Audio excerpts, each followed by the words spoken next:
सांगमने जय श्री जगन्नाथ। सांगमने आज गोटे बहुत ही बढ़िया रेसिपी आनी। सांगमने आज जो रेसिपीटी आनी एते बढ़िया लगे खाइबा कि थरे बनइबे सबु बले मन हम एमती बनइया। रेसिपीटे बुट डाली रेसिपी देखो। बुट डाली मु 2 घंटा पूर्व बतुरे नहीं आ भल भाव बतुरिकी फुली जापर किसी सीझा आलू नहीं तापरे सीझा आलूर चोपा छड़े नहीं मु आलू भी 2 घंटा पूर्व बतुरे ठंडा कर नहीं तापर देखो ए बुट डाली को आम प्रथम गोटे मिक्सी जार नहीं नौचु। तापरे किछि रसुण नहीं 2टा सुखिला लंका नहीं आउ टिके चटपटा करने दही देछि। ए सब को भल भाव चिकन कर बाटी नहीं तापरे गोटे बाउल को ट्रांसफर कर नौछि। सांग माने ए रेसिपीटा एते बढ़िया लगे आपण ए रेसिपी को थरे बनेकी ट्राए करंतु। सांग माने एठी बाउल को ट्रांसफर कर नहीं सारा परे एमती गोटे नहीं ग्रेटर नहीं आउ ए सीझा आलू को एमती घसिकी चकड़ला बेले एमती घसी ग्रेड कर नौछि।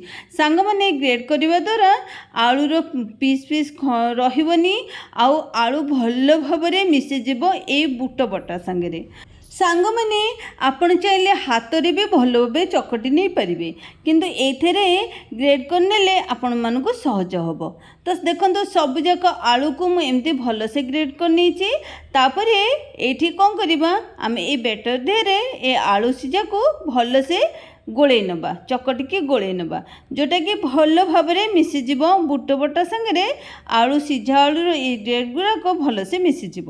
तापर किसी मसला ऐड करवा मसला किसी काश्मीर चिली आउ ये देछि अल्प हलदी गुंड तापर ये लुण देछि। तो ये सब को देकी भल भाव गोले नबा। सांग माने गोटे छोट अनुरोध जदि आपण माने चैनल नुआ प्रथमे चैनलटा को सब्सक्राइब करनियंतु एमती मजादार वीडियो देखिया पाई कि। तो सांग माने देखंतु भल भाव मिसे नहीं तापरे से मिक्सी जार किछि रसुण किछि पियाज आ सुखिला लंका टिके अदा तापरे एठी गोटे टमाटर देछि अल्प टिके पानी देछि गोटे चामच जीरा देछि याकू भल भाव चिकन की बाटी नहीं। सांग माने एठी मसला तो रेडी करदेले सब जिनस रेडी हो गला।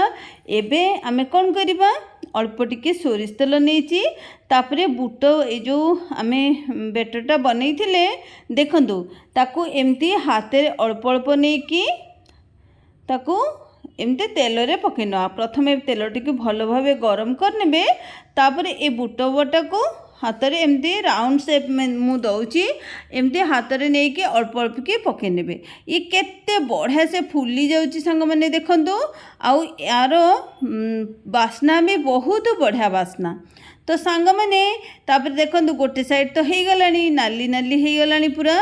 तो एमती आरपट साइड पलटई नेबे।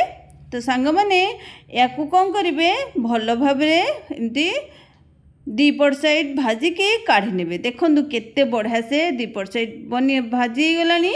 तो आपको प्रथम तेल रू काढ़ी नबा।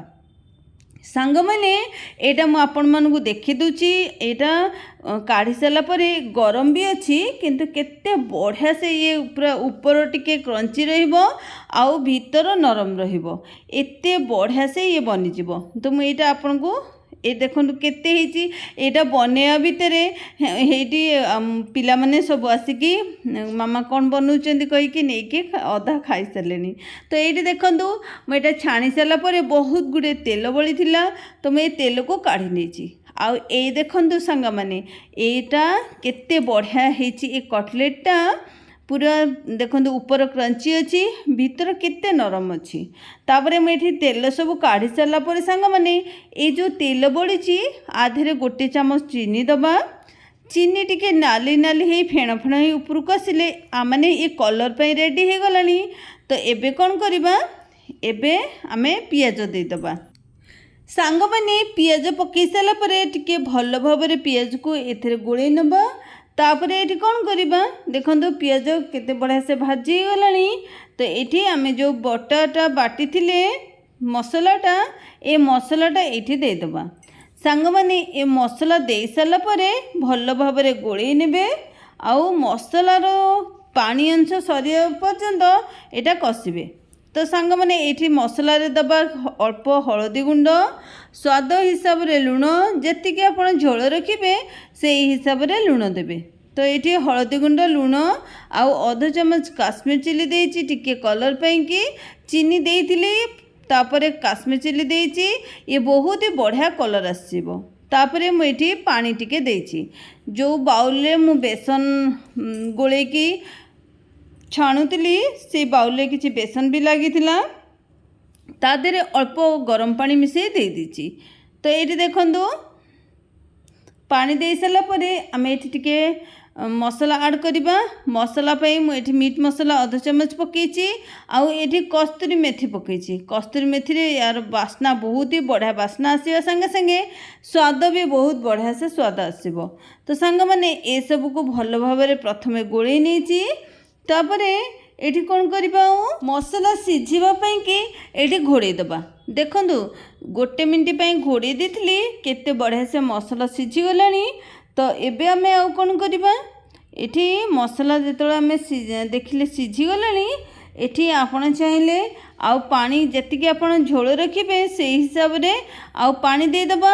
ଆପଣ ଯଦି ଚାହିଁବେ ଏତିକିରେ ମାନେ ପୁରା କାଠୁଆ କାଠୁଆ କରିବାର ଅଛି, ମୋଟା ଆକାରରେ ରଖିବାର ଅଛି, ତ ସେଇ ଯେତିକି ଝୋଳ ମସଲା ଥିଲା ସେଇଥିରେ ଏଇଟା ପକାଇଦେବେ। ନଚେତ୍ ଟିକେ ଝୋଳ ରଖିବାର ଅଛି ତ ଏମିତି ଟିକେ ପାଣି ଦେଇକି ତ ଏ କଟଲେଟ୍ଟା ପକାଇଦେବେ। ତାପରେ ଆପଣ ଚାହିଁଲେ ଏଠି ଆଳୁର ବ୍ୟବହାର କରିପାରିବେ, ମୁଁ ଏଠି ଆଳୁ ପକାଉନାହିଁ। ତ ତାପରେ ଏ କଟଲେଟ୍ଟା ପକାଇ ସାରିଲା ପରେ ଆମେ ଦେଖନ୍ତୁ ଭଲ ଭାବରେ ଗୋଳେଇ ନେବା। ତାପରେ ଏଠି ସାଙ୍ଗମାନେ ଏ କଟଲେଟ୍ ପକାଇବା ପରେ ଆପଣ 2 ମିନିଟ୍ ଏଠି ମସଲାରେ ଟିକେ ଫୁଟେଇବେ। ତାପରେ ଏଠି ଅଧ ଚାମଚ ମୁଁ ଡାଲଚିନି ଗୁଣ୍ଡ ଦେଇଛି। ଡାଲଚିନି ଗୁଣ୍ଡ ଦେଇକି 2 ରୁ 3 ମିନିଟ୍ ଘୋଡ଼େଇ ଦେବେ। ବାମ୍ଫଟା ଯେମିତି ଡାଲଚିନି ଗୁଣ୍ଡ ଦେଇ ସାରିଲା ପରେ ବାମ୍ଫଟା ବାହାରକୁ ଆସିବନି। ତ ସାଙ୍ଗମାନେ ଏ କଟଲେଟ୍ଟା ଆପଣମାନଙ୍କୁ, କଟଲେଟ୍ର ବୁଟର କଟଲେଟ୍ଟା ଆପଣମାନଙ୍କୁ କେମିତି ଲାଗିଲା ମୋତେ କମେଣ୍ଟ ବକ୍ସରେ ନିଶ୍ଚିନ୍ତ ଜଣାଇବେ। ଆଉ ସାଙ୍ଗମାନେ ଏ ରେସିପିଟା ପୁରା ମାଂସ ତରକାରୀ ପରି ଲାଗିବ, ଖାଇବା ପାଇଁକି ବହୁତ ହି ଭଲ ଲାଗିବ। ତ ଗୋଟେ ଥର ଟ୍ରାଏ କରନ୍ତୁ, ମୋତେ କମେଣ୍ଟ ବକ୍ସରେ ଜଣାଇବାକୁ ଜମାରୁ ଭୁଲିବେନି। ଆଉ ଏଇଥିରେ ଆପଣ ଆଳୁର ବ୍ୟବହାର କରିପାରିବେ। ମୁଁ ଯେହେତୁ ବୁଟ ଡାଲିରେ ଆଳୁ ପକାଇଥିଲି, ସିଝା ଆଳୁ ଦେଇଥିଲି, ସେଥିପାଇଁ ମୁଁ ଏଠି ଆଳୁର ବ୍ୟବହାର କରିନାହିଁ। ସାଙ୍ଗମାନେ ଆଜି ପାଇଁ ଏତିକି ରହୁଛି, ପୁଣି ଦେଖା ହେବ ନୂଆ ଏକ ରେସିପି ସହିତ। ଜୟ ଜଗନ୍ନାଥ।